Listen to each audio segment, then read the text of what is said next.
નમસ્કાર, આપ જોઈ રહ્યા છો સાવજ ન્યૂઝ।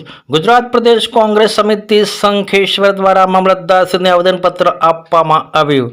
રૂપિયા નદીમાં ગેરકાયદેસર કેમિકલયુક્ત પ્રદૂષણ પાણી છોડતા તત્વો સામે કડક કાર્યવાહી કરવાના મુદ્દાને લઈ આવેદનપત્ર આપવામાં આવ્યું।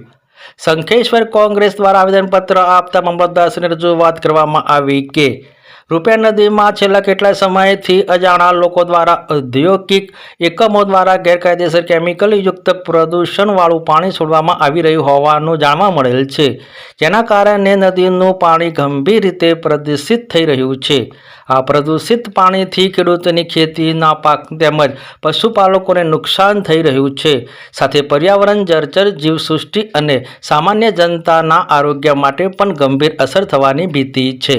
જવાબદાર વ્યક્તિઓ પર તાત્કાલિક પગલાં ભરવામાં આવે અને કાયદાકીય કાર્યવાહી કરવામાં આવે તેવી માંગ કરવામાં આવી છે। વિશેષ રિપોર્ટ જીતેન્દ્રસિંહ બેચરાજી, શંખેશ્વરથી।